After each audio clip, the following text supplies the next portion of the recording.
So really welcome to all of the ways in which you define your identity, and to all of your experiences of the identities that others have given to you, have been assigned to you in the world.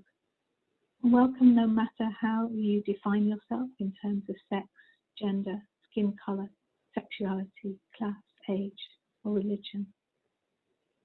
And welcome to your abilities, your skills, your bodies, and to all of your emotions.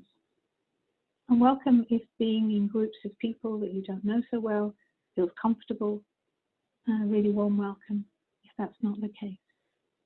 Welcome if working with power dynamics and conflict makes you a little bit nervous. And welcome already. Also if you feel confident and have already been working with conflict and power dynamics. And welcome if your energy is really high right now. And welcome if it feels a bit low, you feel a bit sleepy. It's all welcome. Whatever your experience of being here right now, it really is very welcome. It's great to see you all here. I'm just going to hand over to Ross for the next thing. Thank you. So, wanting to just do a quick check. I'm thinking that Jules, you might be on a phone, is that right? Yeah, I think I so. am. I can't change my name. So no worries about your name. yeah, cool. I'm just going to put in, into the chat a link for the slides. This is what we're going to be, so we're going to be referring to these slides. Give me a thumbs up if you can access them. And Jules, I'm thinking that might potentially be a problem for you. So I see a thumbs up from Sophia. Hannah's good. Kezia is good. Madeline is good. Great, Christabel's got it. Anais, I think, is nodding. Cool. Jules and Anne-Marie, if you could just give us a sign. You could let us know in the chat or, yeah, cool. Jules has got them, brilliant. Great, Anne-Marie's got them, cool. Catherine and Nina, welcome. Hey, Nina. Hi, I found it eventually. Sorry, Anais, I was confused about that I'd signed up and waiting for a confirmation. Thank you. No worries, no worries. I'm just reposting. Here's the links to the slides we're going to use. Nina and Catherine, just see if you can access them, and you can pop a note in the chat if you're having any trouble. Christabel is on tech support, so any tech questions can go in the chat to Christabel. And we're starting a little late, so I'm not going to say very much about Zoom. If you're struggling to navigate with Zoom or having tech trouble, let Christabel know in the chat. And you can find the chat. There should be a button on the bottom of your screen that opens the chat box, and you can type there. You can choose whether you want to type a private message to Christabel or to me or Catherine, or you can send a message to everyone. Catherine's got the slides. That's great. Lovely. So to make use of the chat function straight away, I would love to just hear a 3-word check-in from everyone. So I invite you in the chat to type a message to everyone with 3 words for how you're doing right now or what you're coming with from your day. And I invite Christabel and Catherine and Anais and everyone to do that if you'd like to. I shall read them out as they come so we get a bit of a sense of what's going on in the group. Madeline is better than yesterday. I'm glad. Excited for this. Thanks, Christabel. Eager to learn. Hopeful, interested, and a bit tired. Thank you. Yeah, as Catherine said, welcoming all of it, welcoming the lust for life and the hope and the interest and the tiredness and the whatever else there might be, frustration or zoomed outness. busy, happy, interested, confused, and fine.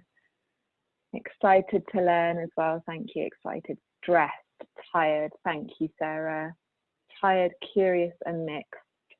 Thank you, everyone. It's really good to see where we're at and welcoming everything that we're coming with. And I'm inviting you, curious and tired, Sophia, thank you. I'm inviting you to take a wee look at slide number 2, which has an overview of the session. And I'll just talk through it as well in case the slide isn't going in. So this is what we're going to cover today. We're going to have a look at a theory called mainstream and margins that is really helpful for really looking at what's going on in your group right now in this moment, and what behavior and values is sort of being normalized and what isn't so welcome. And then we'll have a practice with that theory with you thinking about your own group. We'll look at facilitating to influence power dynamics. So we'll have a wee think about tools and practices and kind of instant interventions that you can make as a facilitator. And then we'll have a wee break, and then we'll move on to looking at conflict. And we'll have a look at feelings and needs and listening and reflecting back and do a practice on that. And then also look more specifically at facilitating when tension arises. And then we'll have a closing together, look at resources and next steps and evaluations and have a checkout. So that's what we'll be focusing on today. And finally, yeah, welcoming you, if you would like to, if letting us know your pronouns feels important to you, we'd really like that. So feel free to change your name to include your pronouns if you'd like, and you can do that by tapping the 3 dots at the top of your picture when you hover over your picture. And if that's something that you haven't thought about much, there's no need to do anything. Yeah, I think that's all I'll say about that. Catherine, handing back to you. Thank you. Okay, we're just going to, I want to invite you into breakout rooms in pairs, just so that you can get to meet somebody else a little bit, and also just to land here in this space with some, they're not questions, they're invitations to respond to the start of a sentence. So one of them says, what brings me here is ... and then an invitation to you to fill in the next part of that sentence. So there are 4 sentences, and you've got quite a short amount of time. There are some sentences that you prefer to answer for longer. That's absolutely fine. And then I think the important thing is that each person answers all 4 questions, and then you switch and the other person answers them. So I'm going to drop the questions and the instructions I've just spoken into the chat so that you will see them there. We'll also send them to the breakout room. So yeah, invitation to get to know another person just a little bit more as we start this practice session together. So yeah, enjoy that. And just a wee warning, I'm going to send you into breakout rooms now, and you won't get an invitation. It's just going to send you straight in, which can be a bit like, whoa, I'm in a new room and I didn't choose it. But we've started doing it that way because we found it's technologically smoother. So watch out. Here it goes. You're going. Hi, welcome back. I'm really sorry that some of you weren't, sounds like some of you weren't able to see the chat there. And I don't understand why that is, but I'm still learning this technology. So my apologies if you were unsure what the questions were. I hope you had a fruitful conversation regardless of that.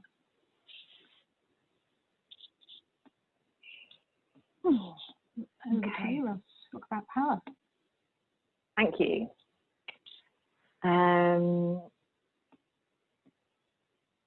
Fantastic. Okay, so before we dive into this theory, mainstream and margins, I'm wanting to sort of frame or just say a few things. And I'm also wanting to welcome anyone who wasn't here at the start. Welcome. It's really great to see you. And I hope you didn't land too quickly into breakout rooms and get disoriented by that. So I guess I'm wanting to just say that there's a bit of an assumption in this session that everyone has a facilitation practice of some kind already. Everyone is perhaps facilitating in meetings in some way. And if that isn't the case, you're very welcome, but just to say that we're not starting at the beginning.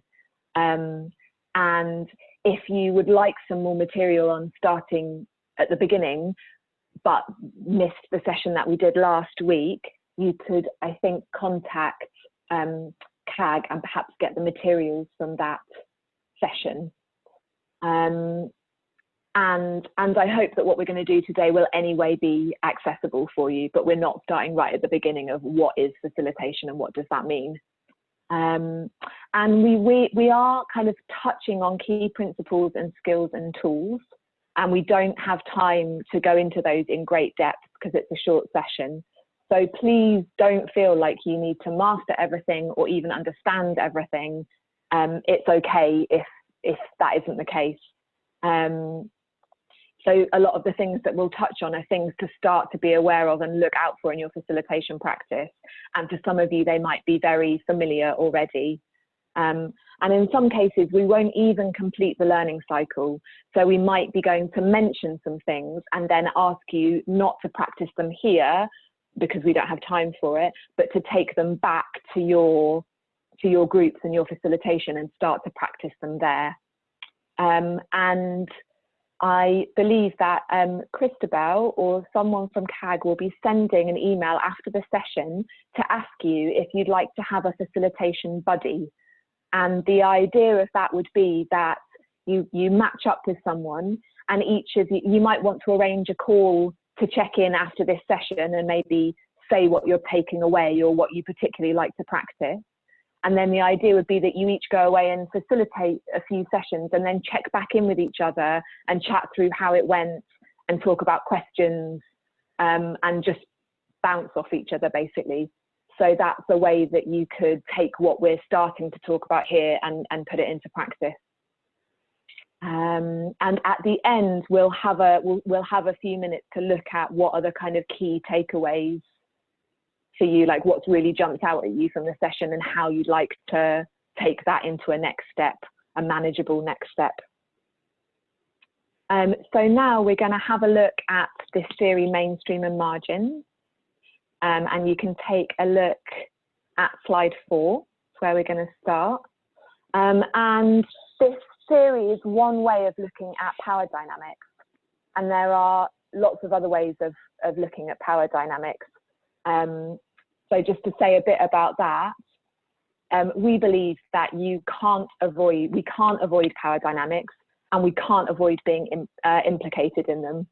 That we inherit systems of oppression and power dynamics, and if we're not actively looking at how that is in our groups and how it is in ourselves and how it is in society, then we're just inheriting what's come before us, with huge historic patterns playing out.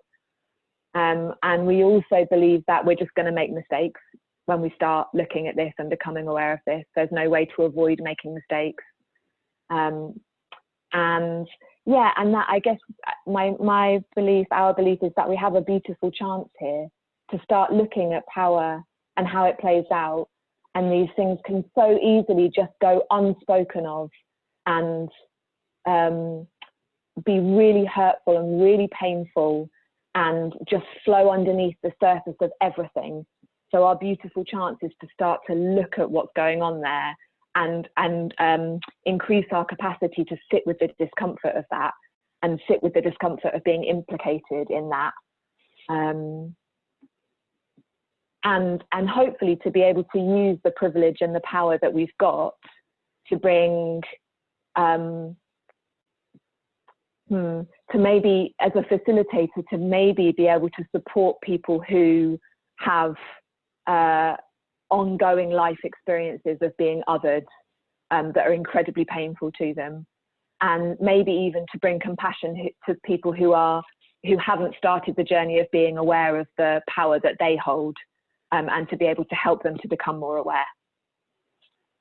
So, mainstreams and margins. I'm going to talk a little bit about the theory and then ask if there are any questions, and then we'll go into breakout rooms to explore this a bit further in your own, looking at your own groups.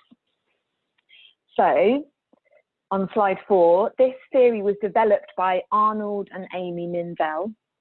Catherine, I'm wondering if you would put those names in the chat if you're willing. And then Training for Change, an organisation in America, did a lot of work with applying it for activist groups, and that's one of the ways that we learned about it and came to it.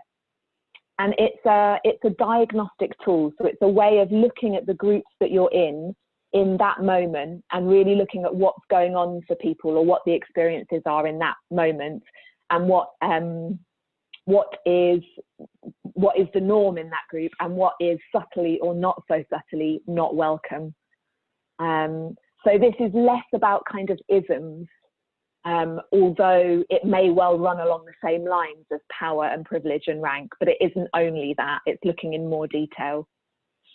And we're not going to go into power, the isms, more now, but the Mindells have done work on this as well, which I've just put into slide 3. So you can refer back there and look at that if you'd like to, and also look more at the work that the Mindells have done. So every group has a mainstream and a margin. We can't get rid of it. No matter how inclusive we think our groups are, when we look closely, there's always some characteristics that are being marginalized. And the mainstream of a group are the qualities and behaviors and values that are supported by the group. And the margins are the qualities, behaviors, and values that are pushed to the periphery. So, for example, in a group that has a reputation for having really vibrant social events or throwing great parties, there might be a margin who really love quietness and don't feel like that's quite welcome in the group. And there are some other examples in the slide there, and some questions that are helpful. So to identify the mainstream, we might ask, what's the dominant culture here? And there are some examples that we've included. Non-stop working, I think, can be a mainstream characteristic that can be very prevalent and is very there in our culture, but that we barely notice that that's the mainstream, and yet we respond to it all the time. And to identify the margin, we can ask questions like, what's not being expressed, what's missing, whose voices aren't here, who isn't here, what's not welcome here, what do I or what do people not feel comfortable to bring.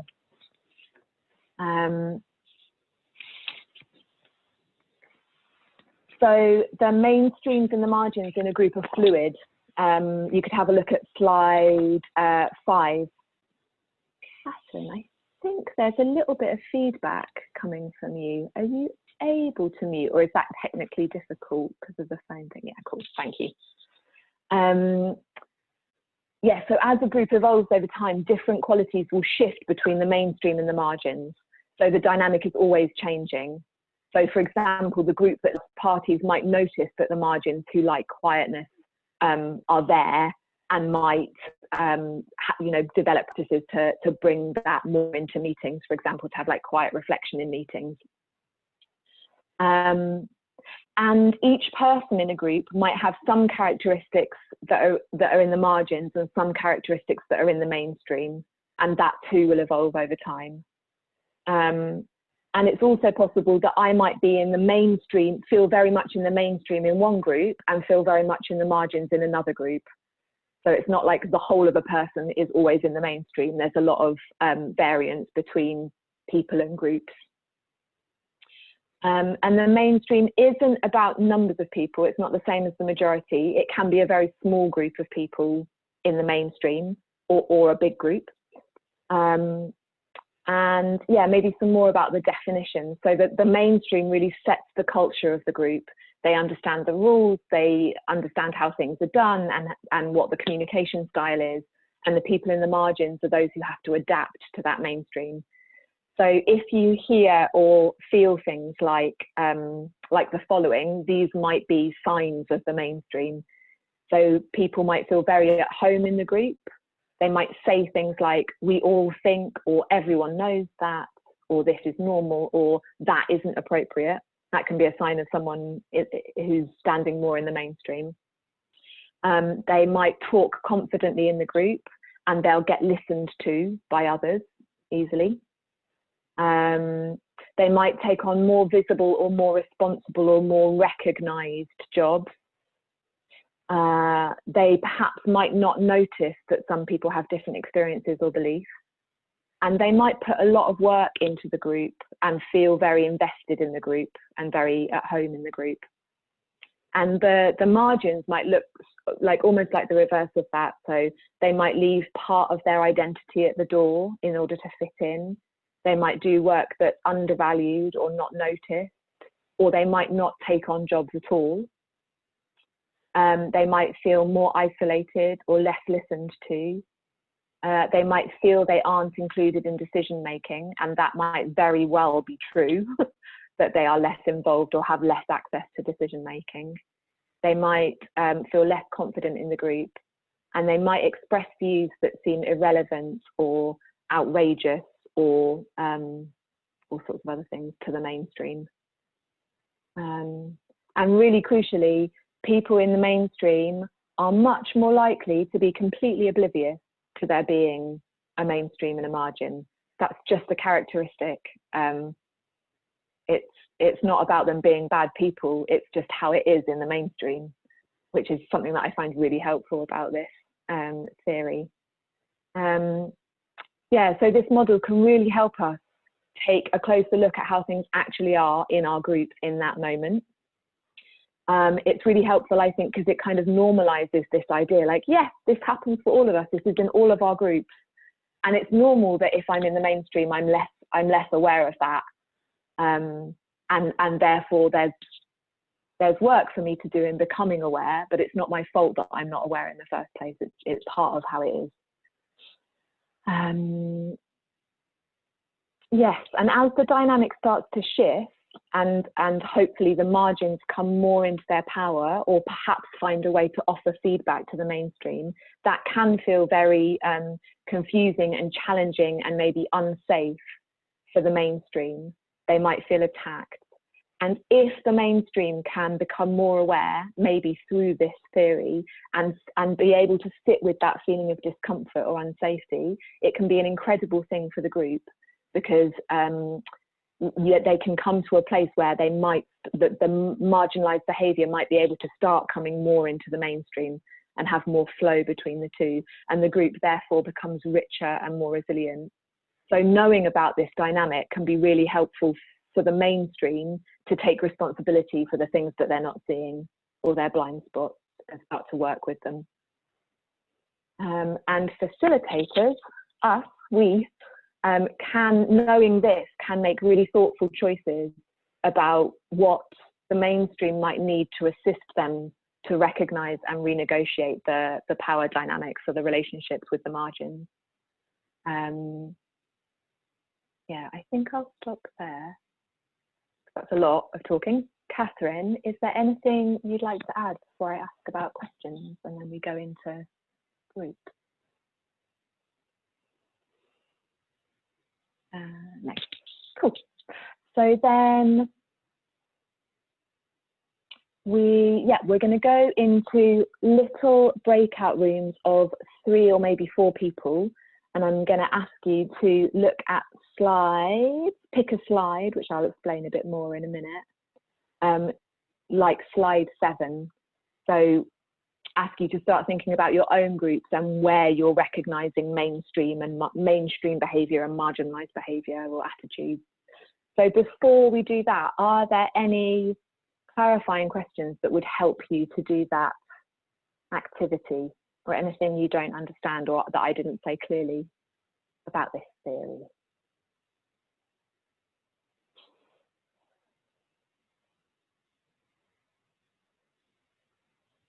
Izia, please. So we're picking, so within the groups will be allocated one of those slides to write on. Thank you. Yeah, so thank you. Yeah, maybe I'll clarify the activity now. That's really helpful. So when you get into your breakout group, just grab one of those slides and just pop your names at the very top so that other people know not to write into that slide, and the slides are all the same. And then, yeah, asking you to sort of be aware of everyone getting to say what they'd like to say or speak as much as they'd like to speak. And to just have a look at those questions, list the mainstream and margin dynamics that you can see in your group, and feel free to use the slides in whatever creative way you'd like to, so you can color code them for different people or whatever you'd like. And then on the other side, and I encourage you to look at the other side throughout and not just stick to the first side. Think about practical steps that you could take or structural changes you could make to shift those dynamics as a facilitator. And that might be like little things in the moment in meetings, or it might be bigger system type things with your group. Does that answer the question, Kezia? Okay, great. Any other clarifying questions about the theory itself or the task? Madeline. Is this just particularly in groups that we facilitate within, or can it also be from groups that like social groups or so on? Yeah, so it might be really interesting to think about different groups in your life, and for the sake of this workshop, if you're currently facilitating in a group, maybe that's the place to start, because we're going to kind of apply this to our facilitation practice. So that might be a helpful place to begin. Does that answer it, Madeline? Is that clear? Okay. Cool. So we'll go into breakout groups. Call us in if you need anything, and we will send you a message when you're halfway through.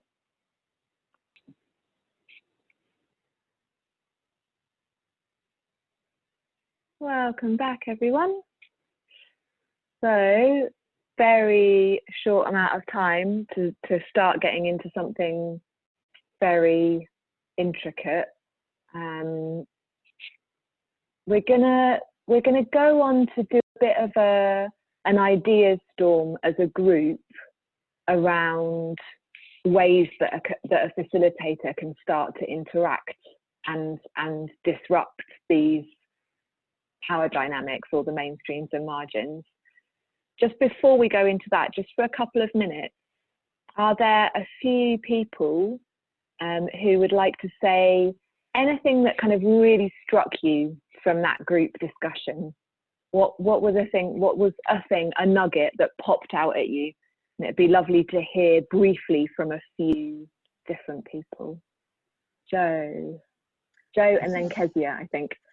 So just from very quickly, what I'm picking up from our discussion is the question of how do you basically reassert or maintain your own power in a very difficult facilitation circumstance, without obviously breaking the whole thing down and making it obvious. So how do you not, I don't say hold on to that power, but you need a certain degree of respect from your co-group. And how do you retain that when that's being very, very openly challenged in whatever way? In a nice way. Thank you, Joe. Thank you, Joe. Yeah, I'm imagining that can feel that there's something that can feel very, very difficult in that in those really challenging facilitation moments, and really gauging how to interact with your own power as a facilitator, and with the group, and with challenges, and yeah, really tricky. Thank you. Kezia. Thank you. Thanks. Something that struck me was a potential to try and facilitate within the systems of the group things that help, without maybe not like bringing them, not like you're not naming them, but if you can design a system that helps to shift the balance and bring the margin into the mainstream, then it's just good from the outset. rather than being reactive, I guess, and having to bring it up in a very more challenging way. Thank you. So finding ways to start out with some degree of understanding with everyone, rather than only bringing it in when you're suddenly in a challenging situation. Thank you. Maybe one or two more things, nuggets that really struck you from those conversations. Sarah, sorry, I forget the electronic hands. Yes, go for it. We were talking about the difficulty when the mainstream doesn't recognize they're the mainstream and doesn't feel comfortable having that pointed out. And if they're the ones with the power, then actually being excluded as a consequence of pointing that out, and kind of where's the tipping point in kind of what creates the tipping point in getting the people in the mainstream to be interested in recognizing that and learning other perspectives. And then we also discussed if you can have someone on the inside who's a part of the in-group, and kind of we were still hashing that out when it got the end, so I'm afraid we never got anything into the actual second part of the slide. But yeah, like it's just so complicated. Like how do you get kind of have conversations with people if they've got the power and they're not ready to recognize that? Thank you, Sarah. Like naming another thing that can be really complex, and I'm seeing lots of people nodding as well. I'm wondering whether that feeds into what Jo was bringing earlier, and I'm wanting to keep both of those in mind as we move into the next bit. So maybe I'll just ask Catherine, I'm wondering if there's anything you want to add before we move into sort of practical tools and thoughts and suggestions. Yeah, if there's anything you'd like to say.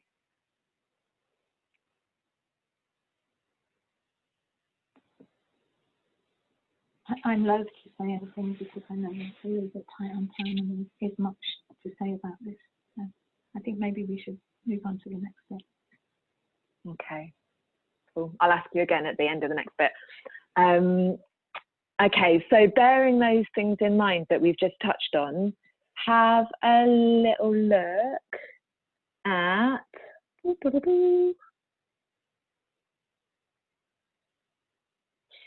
slide 13.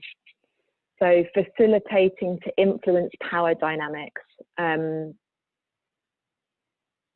Yeah, so again, bearing in mind that we're just going to start touching on this, and I'm really recognizing how complex it can be, and how tricky some of these situations can feel.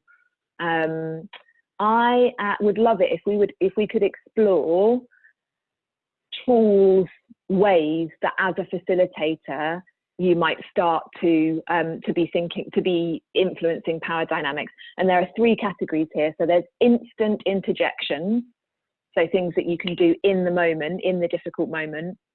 There's that's in blue. The orange one is in meeting tools and practices, so things that you could do kind of over the course of a meeting.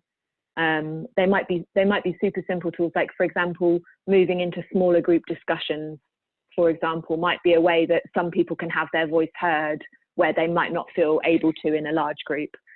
And then the third one in grey is long-term changes, so that might be more kind of systemic things that your group can do over the long term. So particularly welcoming anyone who hasn't spoken yet.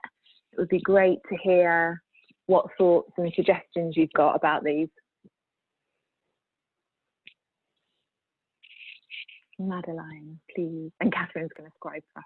Thank you, Catherine. So this is the orange one, I think. And it's particularly related to like online things. I found that sometimes like really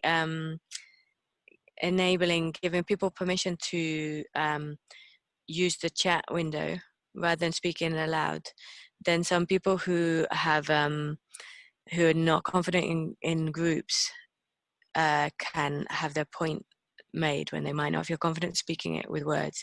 And sometimes even we've had like people turn off their videos and just like if they're really feeling very like uncomfortable, then they turn off the videos and just put it in the chat.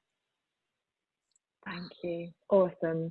Let's enact that one right now and say, if you've got ideas, I very much welcome you also to pop them in the chat. Thank you, Madeline.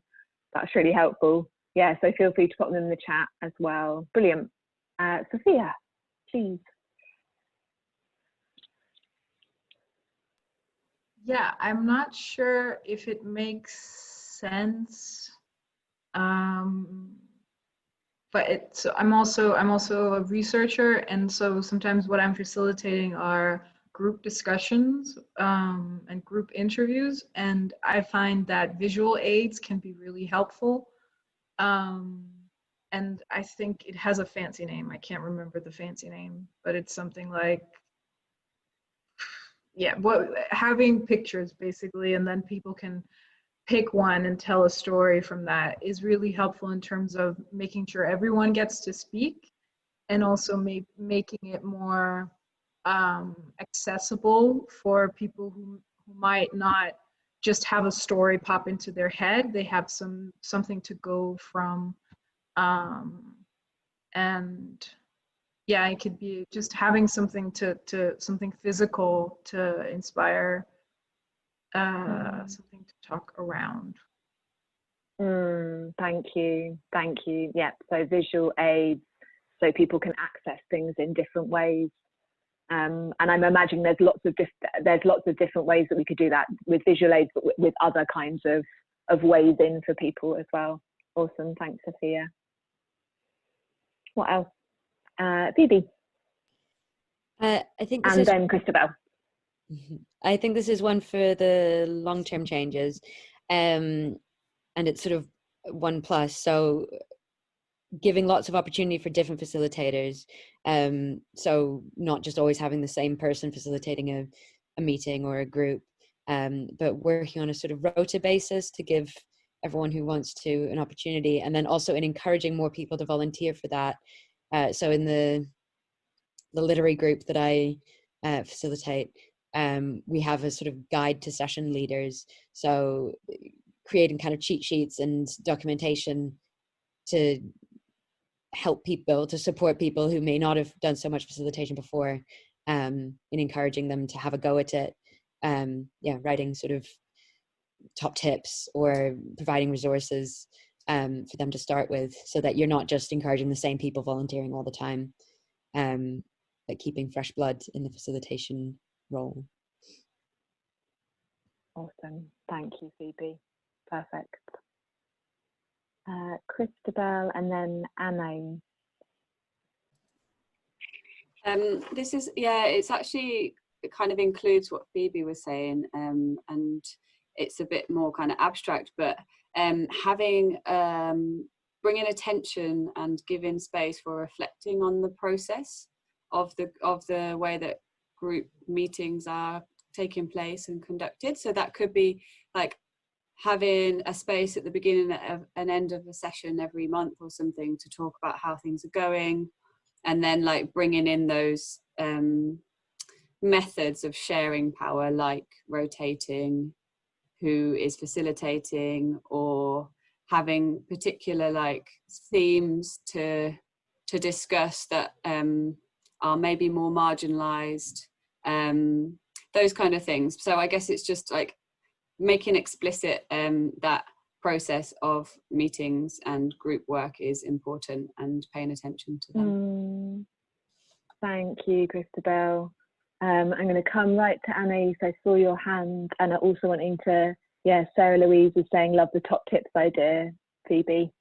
And also just on the back of Christabel's thought there, I'm just going to take this opportunity to big up naming and framing again. It's something that we talked about in the last session. So in the same way as Christabel's talking about kind of like looking at the meta layer, so it's not just being in what's happening, but starting to talk about what's happening and why. in an instant in facilitation and in the long run, that can be so helpful. I'm thinking, Joe, I'm thinking again about what you said, and just the possibility as a facilitator to name what you see happening and noticing that there's tension in the room. For example, or to say, I'm struggling and I'm not sure what to do, you know, to say what's going on for you as a facilitator can be, not always, but can be really helpful to just name the dynamic that you're seeing. And it might be the same with power dynamics, although there's some caution there as well. Before the end of the session, I'll drop in the link for the last slide that we had that looks a bit more at naming and framing. Yeah, it never fails to astonish me how helpful naming is, and I forget it all the time. Anais. Yeah, too small. I think I'm not sure what I'm proposing as a solution to this, but I'm just aware, like, sometimes like people with more power in a group tend to be the people who speak first, even if there might be processes for, you know, putting your hand up.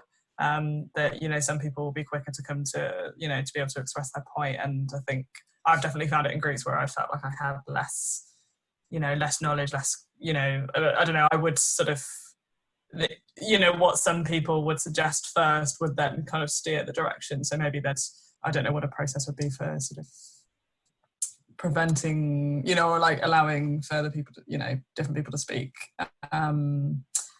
And yeah, I don't know, I think also like maybe allowing space for people to kind of reflect on things before going into discussions, because I think for some people it's quite, they can quite easily kind of receive information and then kind of go straight into discussing, and for others I think it, like personally, I think I sometimes need a bit of time to digest things before I can kind of formulate thoughts.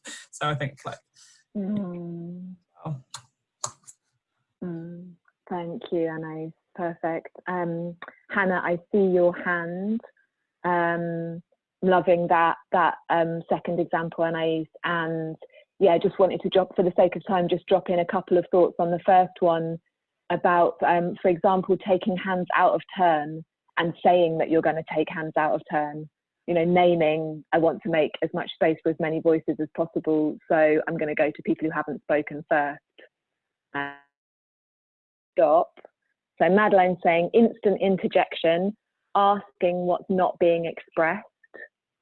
So that point really resonates with, and then saying that point really resonates with me, Annie. Thank you. In meeting tools and practices could be establishing group norms around move up, move back, self-monitor your own speaking time and allow others more space to speak accordingly. And that might come into group agreements. I know one group was talking about having group agreements before, so everyone knows that there's a commitment to that. Kezia's lost sound, going to leave and rejoin. Thanks, Kezia. Yeah, you're back, great. And Sarah Louise, there's something between speaking and being heard. So if you're in the margins, you may not have the confidence to speak, but also if you do, you may not be heard anyway. It's like the power lies between the speaker and the listeners. Yeah, absolutely. So I guess as a facilitator, actually, we're going to move on to something in a minute that might be helpful with that you can do as a facilitator. Finally, Hannah, I'd love to hear from you, and then we're going to move on. Hi, thank you. So I apologise if my points are more at the basic level that you said this wasn't about. So thinking of so at the beginning, and that ties in what you've just said about the group agreements, at the beginning of the sessions to read out the group agreements, to have that as part. So it's not a big deal and it happens every time and it's stated and as a reminder. And then I'm thinking if somebody is maybe dominating, to, as the facilitator, kind of come in, thank them, summarize back what they've said, and then, you know, ask, and then maybe make a kind of neutralizing comment if appropriate, and invite other viewpoints, and could bring it in at that point. What you did earlier was inviting comment from somebody who hadn't spoken yet in particular. kind of without maybe necessarily naming a person, but giving, specifying the space for that.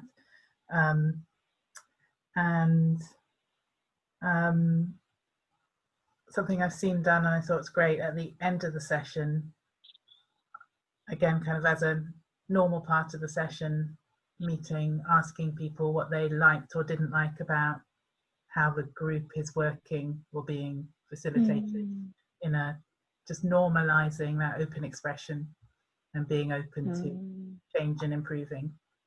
And then what that kind of also ties nicely to what previous speakers, so Sophia, you said a really nice thing about the visual aids. When I've done teaching work, we're trying to get feedback, and it can just be asking students to write a smile, a neutral, or a unsmile to get a general sense as to what their experience of the session was. Kind of nothing amazing, but Thank you, Hannah. So helpful and so practical. I really enjoyed what you were pointing to when you said inviting people who haven't spoken yet without kind of singling people out, and like bringing that attitude to everything we do. How can I support people who are having marginalized experiences without putting more emotional labor or kind of, making that uncomfortable for them even more so. Thank you. Just to add something to that, it is also being aware of the culture. So if, and hope this doesn't come across as stereotype, this is a reflection of my experience. If I'm working with a group of people from China or Japan or Korea, where there is a culture of, sometimes you have to name them for them to feel able to speak. Thank you, thank you, yeah. But you would absolutely have a sensitivity to the makeup of the group. Thank you. Yeah, perfect. Okay, I'm wanting us to go for a break, 10-minute break, and then we're going to come back and have a look at conflict and listening and reflecting, which ties in a lot with the things we've been talking about already. So yeah, hoping you get what will be supportive to you in the break: a stretch, a pee, a cup of tea, and if we could come back at 44 minutes past, that would be great.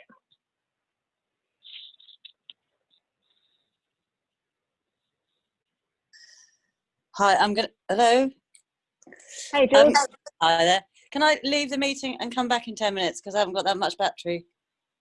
Yeah? Of course you can. Yeah. All right then, see you in a bit. Bye. Bye, bye.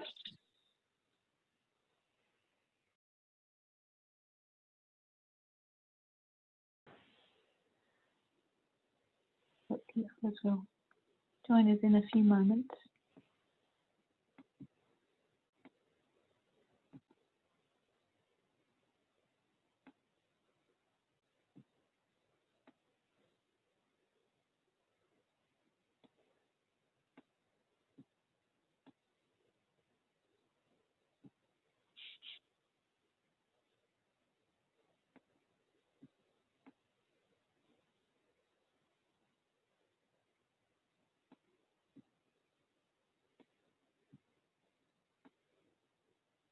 Okay, I hope your break was, you managed to get some tea or sustenance in some way for the next part of the session.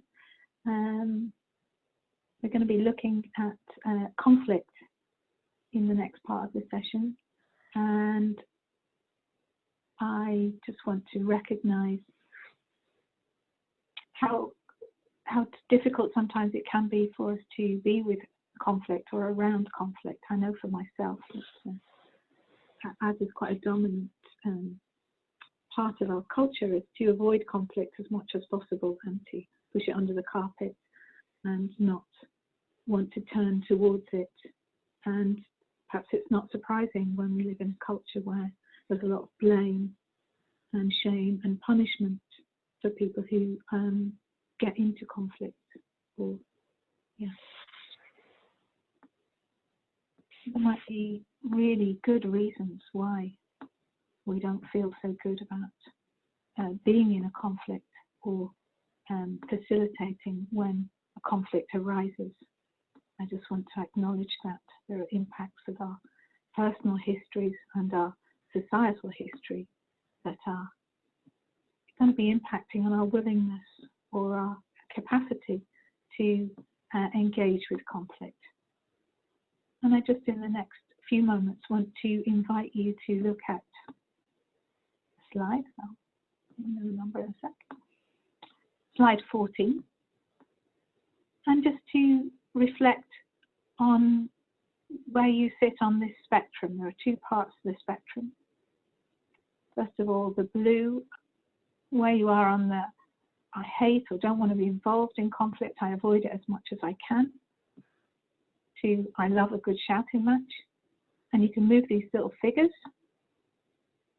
across and put them somewhere on that spectrum from top to the bottom of the page. There's also a spectrum running from left to right.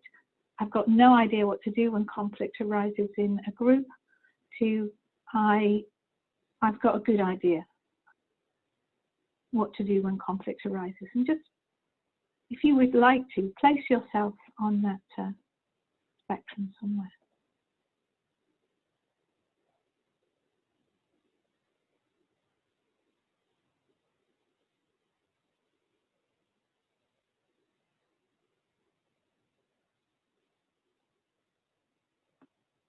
Great, thank you.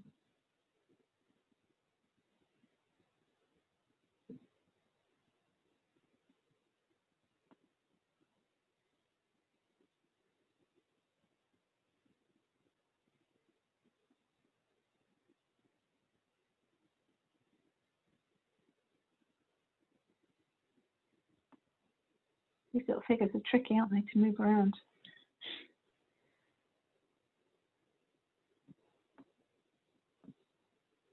Okay, and it would be great to just hear from you what came up when I suggested that we explore conflict, and just drop a few words into the chat about your relationship with conflict, particularly as a facilitator.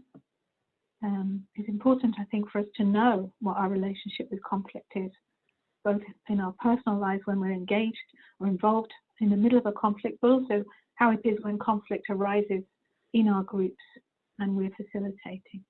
So just maybe naming some of the things that came up for you around that. Thank you, Madeleine. I'm not sure I can pronounce that, but run away, lots of exclamation marks. Wow, terror freezing like a rabbit in the headlights, unless I can deflect it with humour. Ooh, that's Joe. And Kezia, stress, defence, and also opportunity. Phoebe, stressed out, but also in control usually. Catherine, fear and hesitancy around how to proceed. And Christopher, I think I'm better at seeing solutions to conflict when I'm not involved in them. And Hannah, paralysed, feeling inadequate. And Sophia, fear, creativity, inadequacy. And Madeleine, challenge, and that I need to do the right thing. Yeah, thank you. Quite a range of responses that we have on the not feeling, that we know how to deal with it, and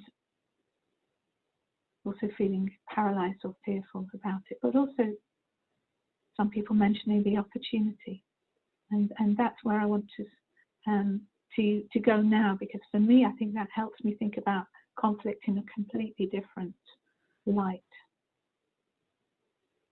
Ooh, more things coming. Yeah, definitely easier to facilitate others having conflict than being involved personally. I think I would agree with that too. Oscillating between major conflict and conflict avoidance. Tendency to try to smooth over rather than address issues. Thank you. Thanks. I'm really appreciating your sharing these quite deep patterns that we have in our society, and there's no surprise in that, I don't think, given the way in which our society operates to shut down conflict as fast as it can, not to address it, and also not to make it possible for us to learn when we're in school about how to attend to conflicts and difference. I want to bring you now to slide 15, which is called reframing conflict. I know what that is. Sounds good, doesn't it? So in the dominant culture, where there's a conflict, we blame each other. We say, I'm right and you're wrong. And we problematize people as bad and wrong. Not surprising that we find that difficult to navigate conflict in that kind of culture. There are also assumptions that say that if we get angry or there's pain or strong emotional energy, it needs to be shut down. It's not a good thing. And then when it does show up, that we've got to fix it as soon as we possibly can and get the problem out of the way. But what we're suggesting in our reframing is that we can instead see it in a very different way, seeing that each person's experience is important as one of many truths, rather than it being right or wrong, and as being vital feedback for us about what's happening. I've written in the system, but what I mean by that, that could be the living system that is your group and the people within it and the relationships that take place there. It could be in our wider society. And how different could it be if we saw instead that conflict was something that was healthy, restorative part of human relationships, and that was really valuable for deepening our understanding and connection with each other.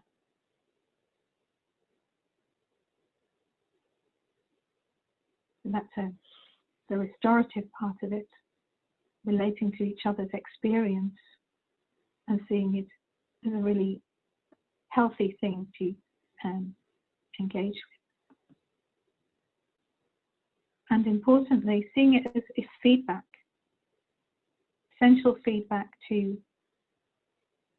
from the system, from the group, from what's happening in the space around us, about something that wants to change. It's like an alarm bell going off, drawing our attention to something that's not working. So rather than seeing it as about a person, we can see it as about the system within which we are placed. There's something not working quite right there. So what kind of signals might that conflict be giving? It might be saying that some of the needs are not met, some of the needs of the people in the space are not being met, that power is distributed in a way that isn't meeting all needs, and we can relate that to what we were speaking about earlier in terms of power imbalances that are present in groups, and power is often at the root of conflict.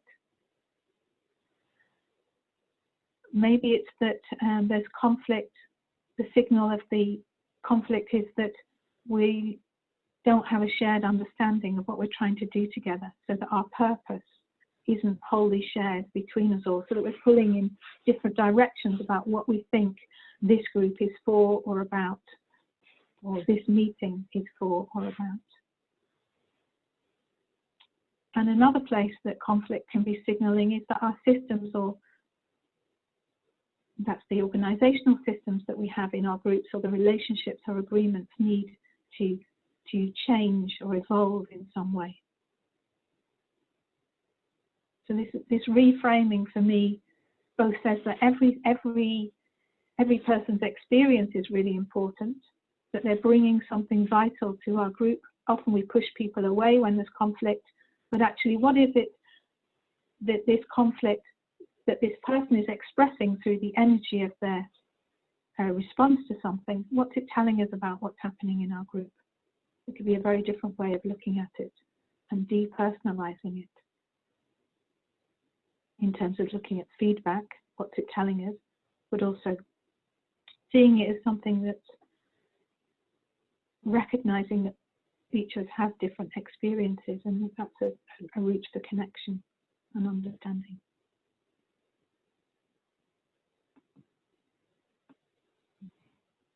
How are you doing with that? There's a lot of information here.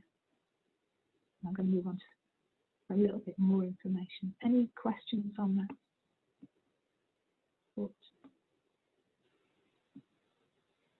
Just seeing Christabel in the chat saying really loving the reframing of conflict, Catherine. Fantastic, me too. It's made me less of a conflict avoider, for sure. Okay, so now I want to turn a little bit more towards how we might look at conflict and explore conflict, or tension. I don't always want to use the word conflict. Tension that appears in a meeting, which can lead to conflict if it stays for a long time, but if there's a moment where we feel the tension. So I love this quote from, I'm on slide 16, did I say that? Slide 16, called Integration of Needs. And a quote here from Mary Parker Solis. There are 3 ways of dealing with difference, tensions or conflict: domination, compromise, and integration. By domination, only one side gets what it wants. By compromise, neither side gets what it wants. By integration, we find a way by which both sides may get what they wish. And below that on the slide, I've just written what that often means in our society. Domination for some means submission, for others like a win-lose situation. Compromise, nobody wins all that they want. Everyone wins a bit and loses a bit. And integration, win-win. That sounds pretty grand, doesn't it? When we're talking about integration of needs, I think it's really, there's that hearing what's important to each of us, hearing why what we want is the first step towards integration. So that I hear what your needs are, I hear what you value, I hear what's really important to you, and you hear that from me. And in that situation, we can come to a decision together where there's more willingness to actually make a decision together, to meet, to speak, but also to stretch when we feel that our needs matter to the other person. And I've put a quote at the bottom. The more I know my needs matter to you, the more I might be flexible or stretch myself towards something other than my preference. The more I know my needs matter to you, the more I might be flexible or stretch myself towards something other than my preference. And the little diagram at the right-hand side of the slide is trying to indicate that in that central circle is my preference. This is how I want it to be. This is the solution to the problem. And the possibility then of stretching into a place of willingness when I know that you care for my needs, that you've heard my needs and you care about them. A willingness to stretch and move away from my strong position to another place that works for both of us, that meets both of our needs. Maybe a little example here might be good. So supposing that I'm planning to take a holiday with a friend and I say, I want to go walking in the mountains. And my friend says, oh, I was thinking about something like relaxing on a deserted beach. It looks like we're quite a long way apart here. And if we've got the capacity in that moment to hear what's important to each of us and what it is that we want, we can start to go underneath those positions. And maybe what I'm looking for is some exercise in a beautiful place like in the mountains. And I also want us to do that together. I want us to have some time together to do that. And when we explore more what you're looking for, maybe you want to do some resting. You want to be in a beautiful place, on a deserted beach. You want to be in nature. And you want to do something together with not a lot of other people around. And it may be that when we get to that place that's less specific about what we want, what we from this holiday, we might be able to come to a different place, a different understanding. And maybe it is that somewhere in the woods where we're in nature, in an isolated spot, where we're away from other people that we've got time to do together.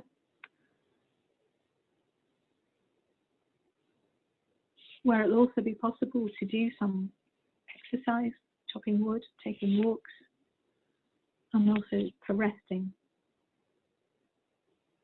Becomes a possibility when we're able to let go of our preference, hear what's important to the other, a willingness to stretch, to find something that actually does work for both of us.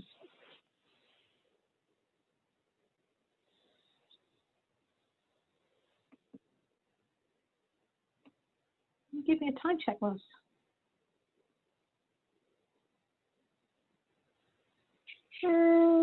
About 7 minutes over.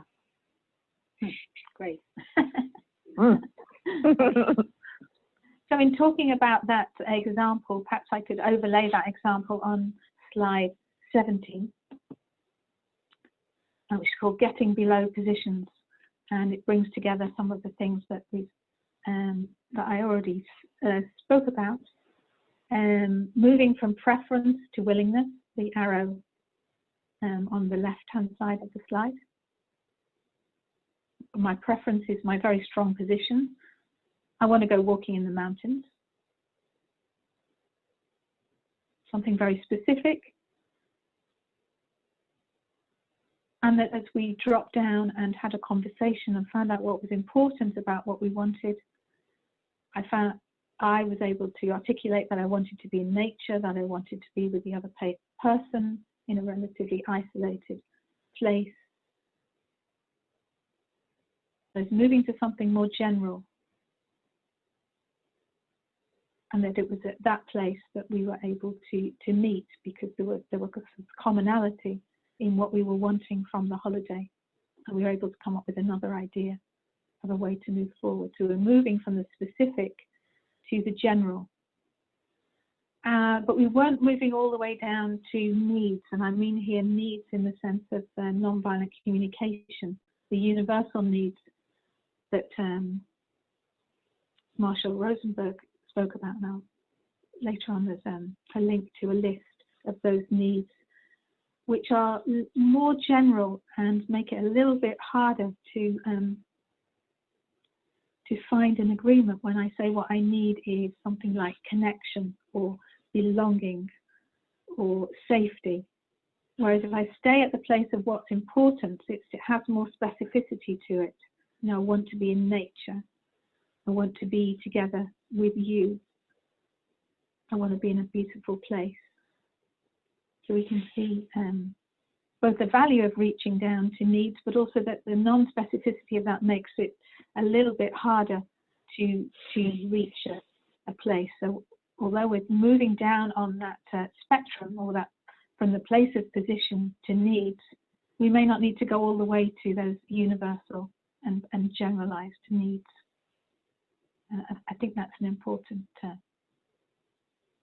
distinction. I think I might need to read this, but I want to give another example that perhaps sounds more complex and therefore and also more related to what you might find in any kind of meetings that you're in. And here, I guess the word that we're looking for is it's what's less controversial. When we're moving from our positions that we always bring at the beginning, this is what I want, we're then looking for a place that's less controversial where we can reach agreement. So imagine a community that's in dialogue about coming up with a plan to try and address some of the issues that are affecting them in their community. They've got some choices to make about what they're going to do. And one person's position is that they want people who've arrived in the community as refugees from other countries to be given special access to education and jobs because of the difficulties that they are facing and have faced in the past.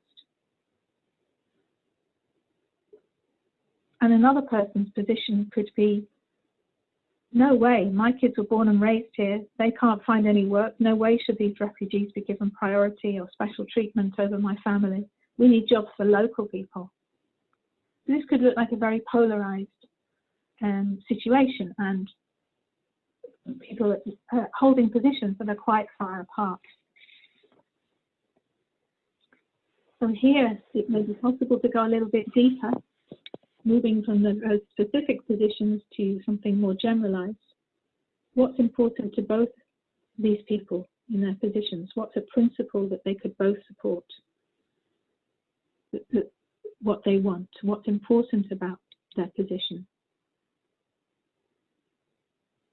And we might find possibly that they could reach agreement on something like giving everyone the support they need to find work. So not distinguishing between different people within the community. Giving everyone the support they need to find work. And that they could then move forward based on that principle to come up with a plan that aims to realise that principle as much as possible. So they might find both a way of working together on that, because they both support that principle, and to feel more together, more connected with each other in what they're trying to work out.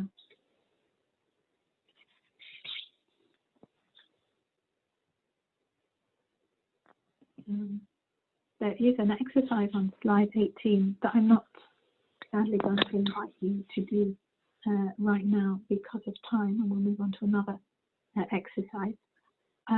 But it's looking at this getting below positions by looking at a conflict, a low-grade conflict that you might have been involved in the past that wasn't resolved, and to look at how you could move from the positions that you and another person brought to a place of what was needed by asking the questions. I think these are important questions to ask. What would having what I'm saying I want give me? What's important to me about that? And that can help us to move down the spectrum. And also imagining what that might be for the other person. Here we're in the world of guessing. We don't know for certain, so we need to take care about that and be empathetic about what we think the other person is wanting from their position, and just seeing what that brings up for you. And I just want to invite you to, if it appeals to you, to take some time after the session to do that, to try that out.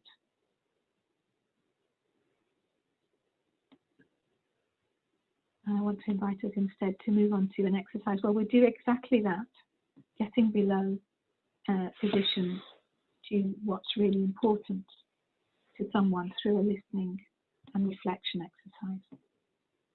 I want to invite you to look at slide 19. We're writing on here. So here we're trying to increase connection with the other person through listening to what they have to say and trying to understand what their needs are.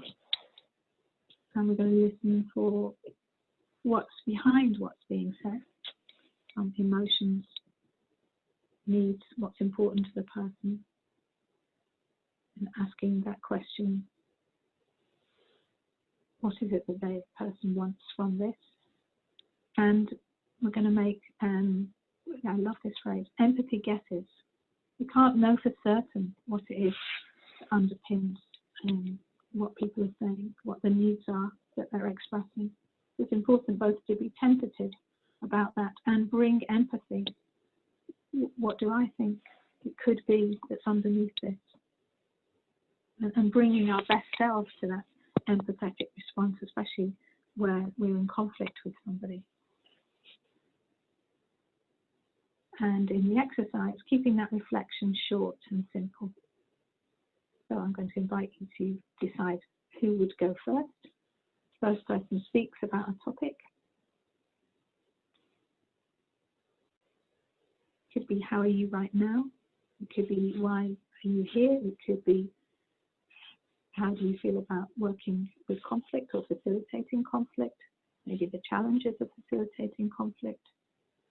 And the listener is listening to capture the essence. What are the needs? What's important to this person in what they're saying here? And then reflecting that back to them.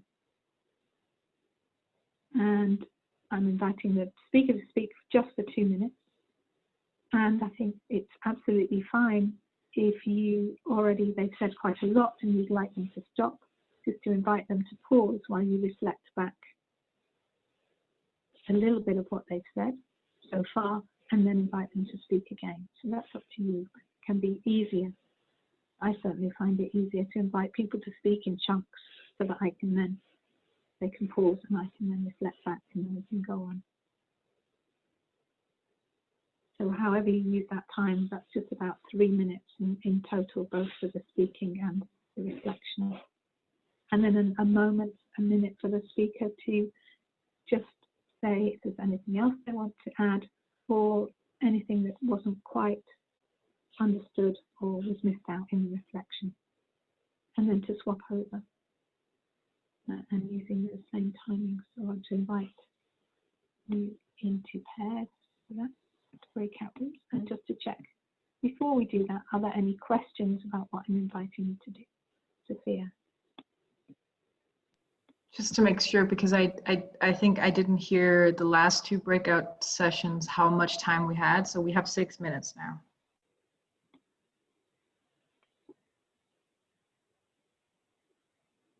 I think you'll probably have a little bit more than that.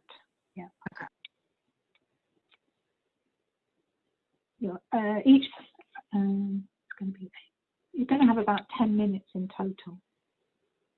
But for the purposes of the exercise, it's not so much the speaking as the listening and the reflecting that's the important part. So giving lots of chances for the listener to reflect back is what's important in the time.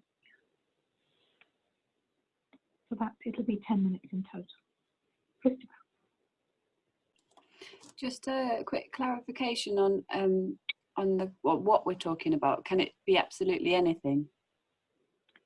Well, I put some things in there, and then now I'm looking at them and thinking, oh, they're not going to really get us to anything juicy. So if you want to talk about something that feels to you quite juicy or has a little bit of something in it, has some level of emotion, a 3 or 4 on a scale of 1 to 10, then go for that. But know that you only have a few minutes to speak about it, and then the exercise will be over and we'll come back together. And of course, we can't know when we start speaking about something what it's going to bring up for us. But if you feel that that would be okay for you as the speaker, then that would be great practice for the listener. Okay. What was it? Sorry, what was your suggestion? I'm struggling to see it on the slide. So my suggestion was, why are you here? Or how are you right now? Okay, great. Thank you. And they could be juicy. They could be juicy too. Not that they couldn't be. Any other questions? Here we go. Okay. Thank you. Enjoy. Hello, welcome back. It was great to hear from a few of you how it was to do that exercise, or maybe you'd like to write in the chat.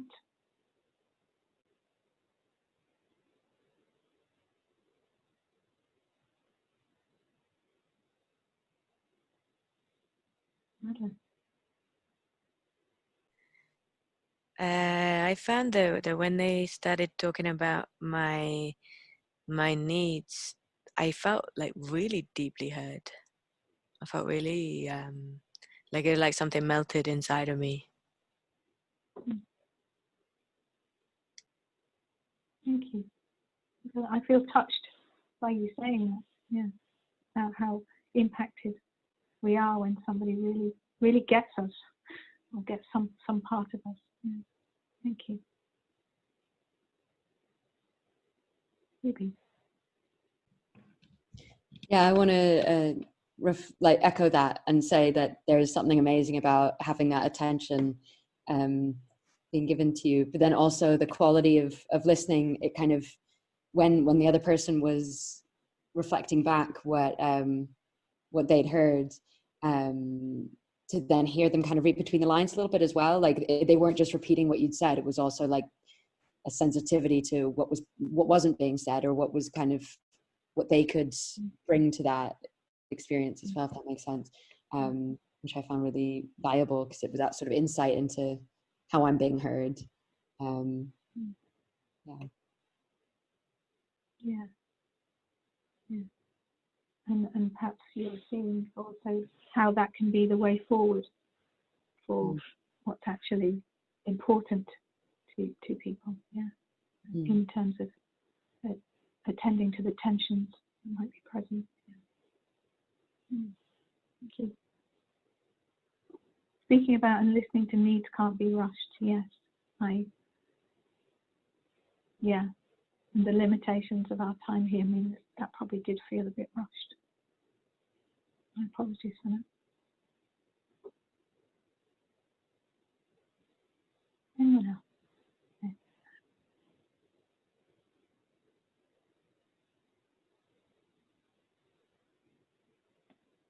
I think I want to make another apology. Oh, another apology that the next little bit is going to be quite presentational, and I hope we'll have a few minutes for questions afterwards. And it introduces quite a few new, possibly new concepts, and just for you to know that there are some handouts that go into more depth on those things, and seeing what I'm about to speak about as pointers, rather than that we will get to understand all of these areas. And if you're facilitating already, you may be able to go, oh yeah, that's something I could use, or it may be something that you want to read more about. So that's my kind of disclaimer before I say this. And I'm just hoping that that's okay with you. And I want to invite you to look at slide 20. That's called, and here we're going to pull together some of the things that I already spoke about, some things you practiced and thought about already, and a couple of new things as well. So I wouldn't say these are tips, but I'd say these are things to be attending to or doing when you're thinking about holding tensions or where there is conflict in a space when you're facilitating. So the first one is multi-partiality, not neutrality, not on anybody's side, but being on everybody's side, bringing an empathy and a warmth to everybody's position, relating this now back to the restorative sense that we want to bring, or we're suggesting the reframing of conflict brings, where we want to understand the impact of everybody's experience. So I want to be able to make a space where people feel safe enough to share that experience. It's like championing. I think of it like that, championing people to say what they need to say about their experience.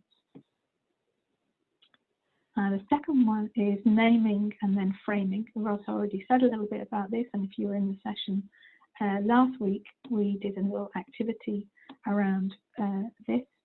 So naming, saying what's happening in a multi-partial way. So for naming, it might be that I simply name that there is a tension. I sense that there is a tension in the room. And I don't say who's to blame or what I think about it. So I'm just being observational and multi-partial. And then framing, giving that thing a particular meaning or putting it in a particular context. And one of the commonest contexts that we might be using in a workshop when we're thinking about conflict is its relationship to purpose, the meeting purpose or the group purpose. And there's a little thing in quotes here, something that you might say when you notice that there is some tension. I'm sensing that there's some tension between several people, and I'm wondering whether it serves our purpose best to talk about that now or to fix a separate time outside of this meeting. So I'm naming, sensing the tension, and then I'm bringing in the context, purpose. Does it serve our purpose to talk about it now or talk about it later? Is it an important part of what's happening right now here in this space actually is it directly linked to the agenda item that we're looking at, or is it something else? That could be one other way of looking at purpose. Another key thing, a key skill, listening and reflecting back. And when we're reflecting back at the needs level, what will this person's position give them, those questions? Why is it that they're looking for this particular thing when they name their position? And as so eloquently said by a number of you, how valued we feel and heard when somebody reflects back something at that deeper level, and to some how we also recognize maybe something that we didn't recognize ourselves in that reflection too. I mean, at a conscious level, probably at a subconscious level. Another thing to be thinking about: what is this tension or conflict signaling? What is the feedback that's coming to this group in this moment from this conflict? And I mentioned a few things on slide 15 about some things that the conflict might be signaling, something at a system level that's not working effectively at an organizational system level, something at a around power dynamics or needs that are not being met in the moment in the relationships. So I think that's a really valuable question to have in your mind, not because you're necessarily going to name that, though you might if you're certain, but it just helps, I think, to know where you might be going with what's happening. Yeah, but it's not simply about, so I guess it's not simply about something that's simply interpersonal between these two people that there is a tension, but actually it's wider. It's about the system that we're in. If we're thinking about power dynamics and social level, and also the system that we're in within this group. Yeah. And getting away from problematizing the person who's raised the issue. Yeah. I think I've already sort of covered the next one as well. So what are the power dynamics at play? And Ross spoke about that earlier, about how to basically use mainstreams and margins as a diagnostic tool to try to see what are the dynamics that are at play in the moment in the meeting. And the last one here, sharing the dilemma and turning things around from this kind of battle between two sides maybe, or two individuals in the group, or one individual and the whole of the rest of the group, however it appears to play out, and asking the question, what could we do that could work for everyone? So it feels to me like a magic question. It turns it around from being this adversarial process to this shared, actually together as a group, what could we do together? Or another way of putting that is, how can we integrate what's important to this person and what's important to this other person and this other person and so on into a proposal that's going to work? Yeah, I really like that phrase, sharing the dilemma. And so often we think it's somebody else's responsibility to fix something going on. And it brings in the whole of the group into that conversation as well, not just the people who are the ones who are the kind of lightning rods for the tension or conflict that's present. Now we're doing a little bit more time. Okay, now I'm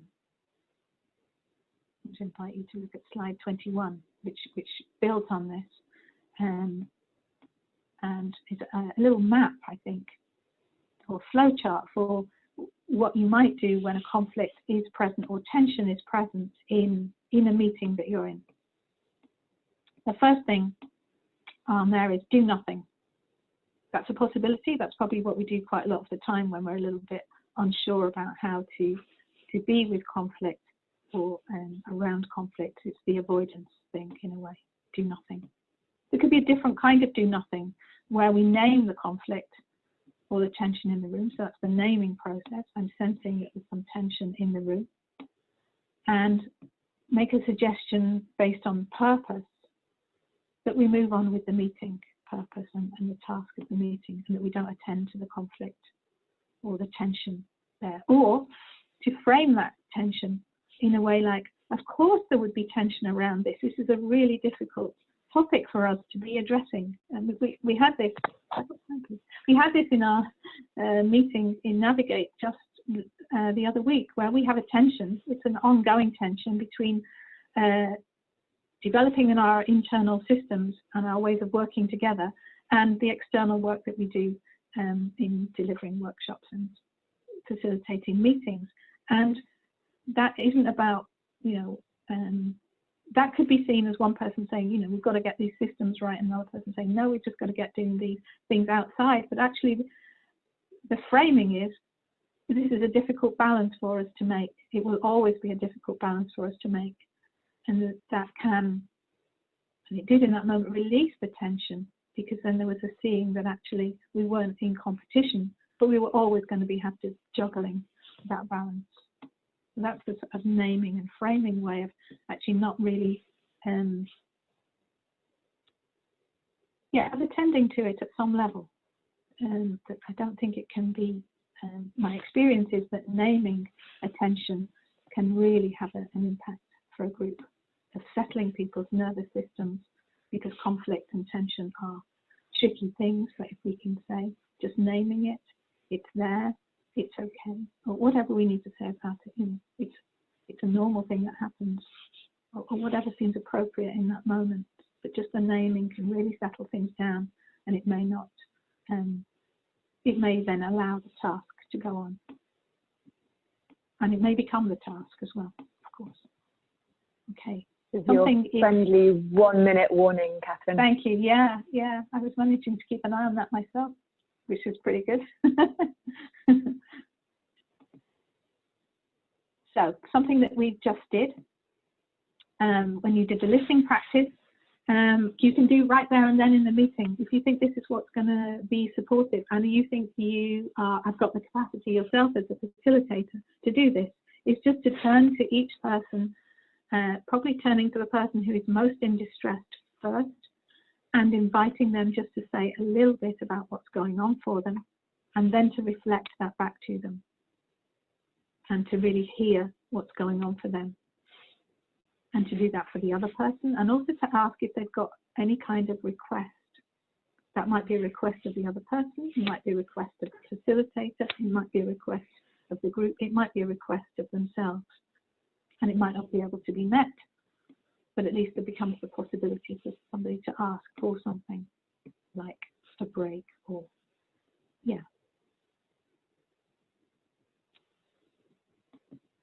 And I guess these are moving down in terms of attending head-on to the conflict. The next one could be supporting the people, not only for the facilitator to reflect back what they're hearing, but inviting the people to reflect back to each other. And that is the start of the way in which we attend to conflict when we do mediation. And you may not feel that you can hold that space, and that is absolutely fine. You may not be in the right space on that day. It may not be that you feel confident, or this is a tension or a conflict that's just a little bit too big. And I think there's absolutely nothing wrong with that, and knowing that, rather than diving in and then it not working out for you, and just to know. So then you may be on the naming it, or inviting people to meet outside, which is the next one. So when you're supporting the people to hear each other and listen to each other, you've decided that this is an important part of the purpose of the meeting, and that the meeting can't go on unless we attend to this right now. It's wholly on the purpose of the group and the meeting and the decision that's going to be made. And the next one is another possibility to maybe because you're not sure if they want to, supporting people to hear each other and listening, reflecting back in the whole group when they're in front of a whole lot of people is also a big stretch for the people involved in any tension. And that you may already think that is too much, and they may not want that. You might want to invite that. And another possibility is to invite them to speak outside of the meeting with each other, with support. What that misses is what the impact is for the group and how systemic change might happen following it. That tends towards something being an interpersonal conflict. And no conflict is solely an interpersonal conflict. It may then need to come back to the group for other changes. But that's a possibility that you or someone else might take the role of supporting them to speak to each other. And the final one there is formal mediation. And that could be someone in your group who leads that, or it could be inviting someone from outside to do that. Wow, so that is a very fast run through of different possibilities. And for me, I find it really valuable to know that there are possibilities and that I can make some choices about which ones to do in the moment and which ones I feel comfortable doing. I'd love to say we have time for questions, and maybe you just ask how it would be to go for an extra 5 minutes. How would that be? Or is there somebody who wouldn't want to go for another 5 minutes? Or isn't able to go for another 5 minutes? Kezia says they have to leave. So I wonder then, maybe I'll just point to a few things and we check out, and then we can have an extra 5 minutes if there are questions. And it will be on the recording so Kezia could check back. Okay, cool. Great. Okay, so then very quickly, I'll just point you to slide number 26, where there are more resources. There are the slides from the first session. There are some specific resources on topics we've talked about, and at the bottom there's a link for all the resources that we have collected at the moment. So you can look there. And there in slides 22, 23, 24, I invite you as soon as you can after this session, in preparation for having some buddy time that Christabel will email about, to just record the strongest takeaway for you, like what's really jumped out for you, and think about one next step in your facilitation practice. And before Kezia has to go, Kezia, I'm inviting you, and everyone else, inviting you to pop in 3 words into the chat, how you're doing now, all of it welcome. Yeah, where are you at right now? 3 words in the chat.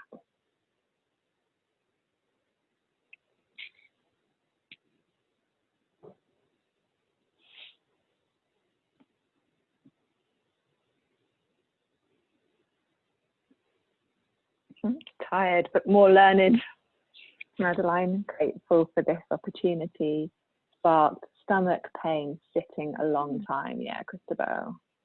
Resource, tired, wish I could be more present, grateful. Thank you, Kezia. And Kezia, please, yeah, thank you so much for being here, and do go when you need to go. Reflective, empowered, grateful, tired, enjoy session. Bye, Kezia. Bye, Kezia. Thank you. Tired, calm and optimistic, thinking about takeaway, thaw back, hungry. Thank you. Yeah, so if you have 5 minutes straight after the session, have a think about your next steps. And we would also really value one thing per post-it on slide 25, what could have been better. So that's evaluation for us, which we find really, really helpful. And yeah, really invite you to just pop in whatever is true for you. No need to phrase it in any particular way for us. And maybe while people have a think about some of those things, we could just have a few minutes if there are any questions about what we've covered today. And as you need to go, do come off mute and just say goodbye, or in whatever way, and then tootle off as you need to.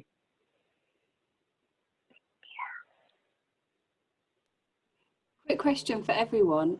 Will these slides be available to check over the next few days? Yeah, okay, great. Yep. maybe even, well, maybe not forever, but we're not planning to delete them or move them, so they'll still have the same link. Yeah. Okay, amazing. Thank you.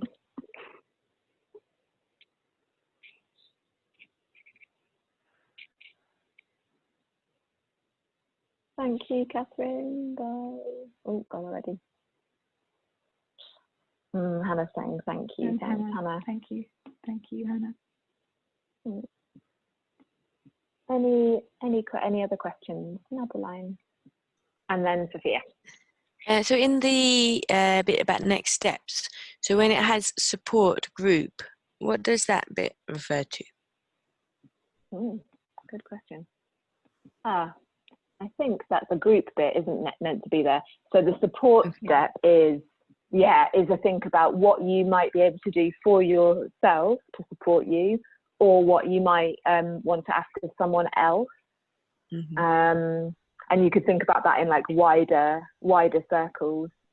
And you could particularly think about it in terms of any facilitation buddy that you find. Yeah. It's a bit of a reframing that we can find really helpful in a conflict situation is to ask the question, can someone be in a process or not? More like, what support would you need to have it be safe enough for you to be able to be there and contribute? And it could be the same question here. What support do I need to take a next step? Yeah. Thanks, Madeline. Sophia. Yeah, and I also just want to say thank you for the session. It was really nice. I was doubting whether or not I could keep awake because I've had a long day, but it was really nice and interesting. So yeah, definitely kept me alive. My question is, I guess, both to Catherine and Ross, because I feel like the two parts aren't necessarily connected, because I'm still sort of wondering what we talked about in the first part in terms of conflict between the mainstream and the margins, when the mainstream are sort of not comfortable admitting that there even is a conflict, and sort of pushing it away because it threatens their worldview. How do you then deal with it through these mechanisms? Because I feel like these mechanisms require that everyone is ready and willing to sort of investigate their own needs and investigate their own position. And not always is everyone ready to even admit that there is a conflict. So I was wondering what you think about how these tools can be of use in those situations. And also just that sometimes there are things that maybe we can't compromise. If someone is questioning our humanity or our rights, then how can we sort of negotiate that? Like some of our preferences we can't move, right? Because they're so basic.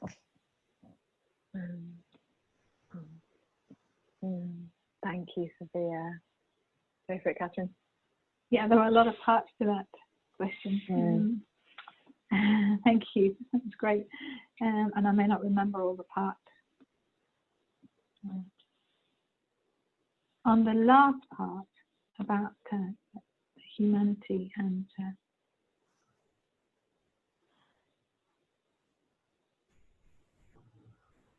often our preferences or our positions come out as something very specific, and having our humanity recognized or our sense of who we are, for me, falls at the level of the needs. But that's something I share too, and I can empathize because of that. But often at the positions level, where we're saying what it is that we want,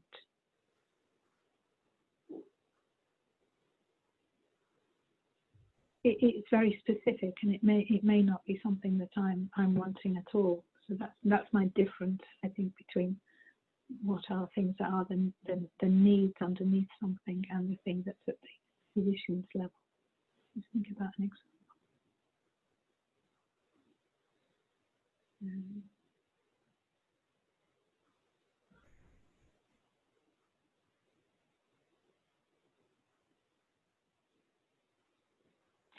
if somebody is threatening something that I hold dear, that's really important to me, then I guess if I'm in a good place and can hold this, then I want to know what's underneath that.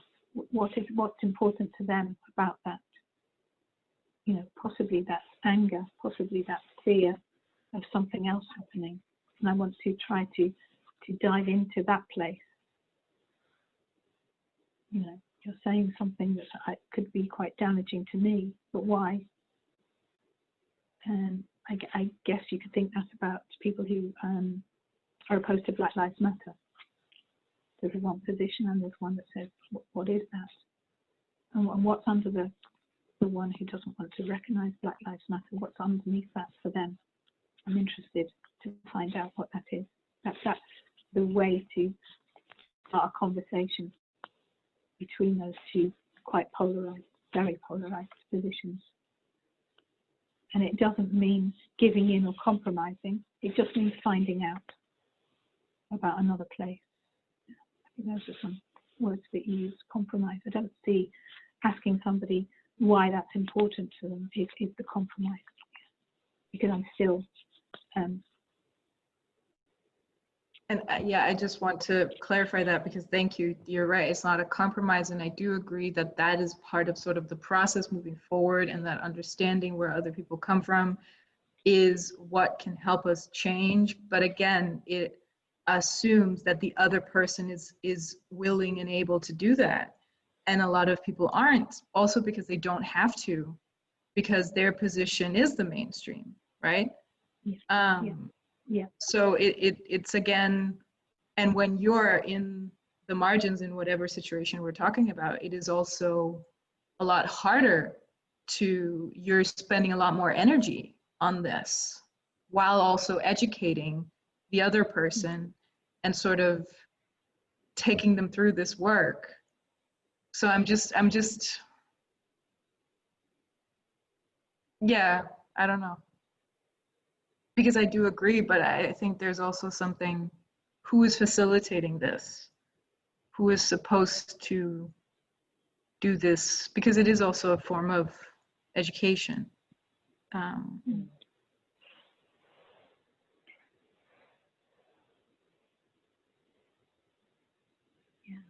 these are really big questions, aren't they? And I'm really grateful that you're bringing them up. I guess in the work that we do, we are not trying to drag people to the table who don't want to be there, who don't see a need to resolve a conflict or a desire to at least be in the room to see how it works out.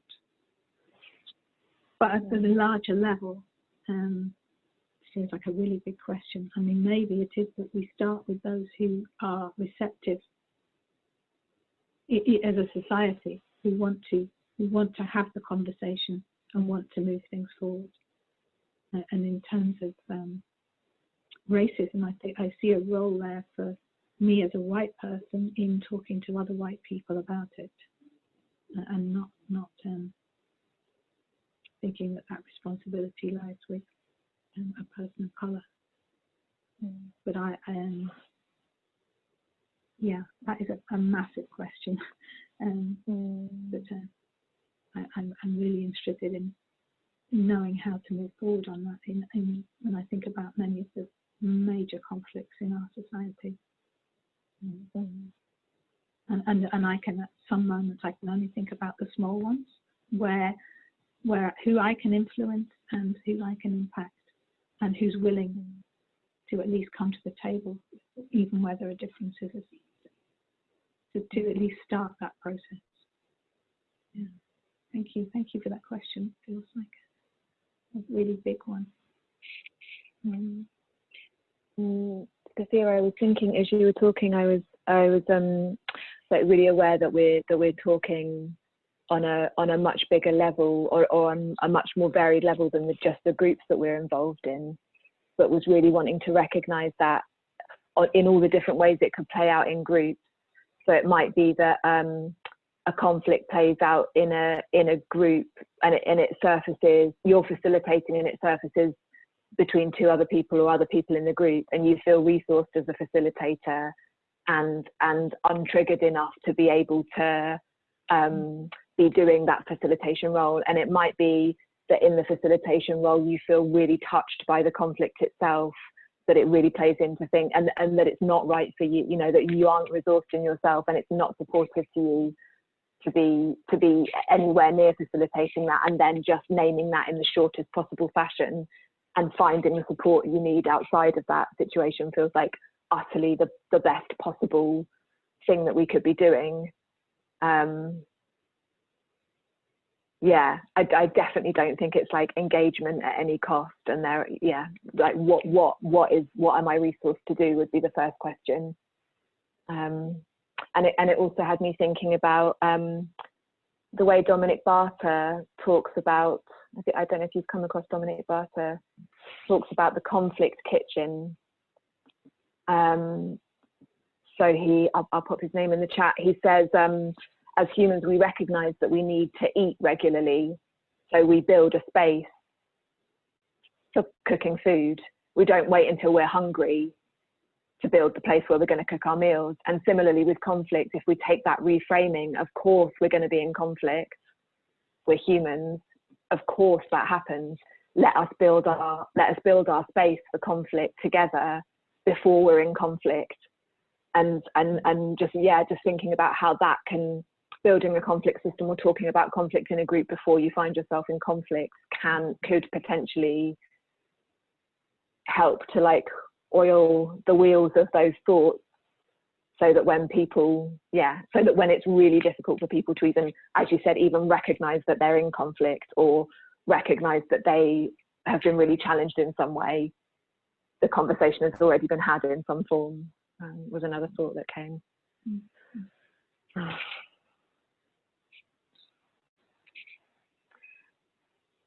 I'm wondering about time and thinking that we should maybe close.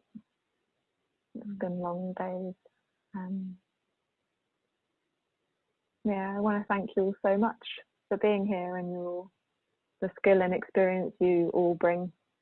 I'm just recognizing that Catherine and I have maybe talked more, but that's just absolutely no reflection on the amount of experience and skill and nuance and open-heartedness that's in the room. Do you want to add anything, Catherine? Yeah, thank you. I'm really grateful, touched that you have an interest in conflict, because it's such a shortage of people who are willing to step forward and work with groups around conflict. And it's a journey that we're all on with how we do that, and how confident we feel in doing that. But I'm really grateful that you are I haven't quite captured the right word there, but I want to see allies on this road to working around conflict, because it's going to be the way forward, I think, for actually making change happen, to support people to have those conversations, those really difficult conversations. And the more people that feel they're able to step forward and do that, then the more chance we have of transforming our society.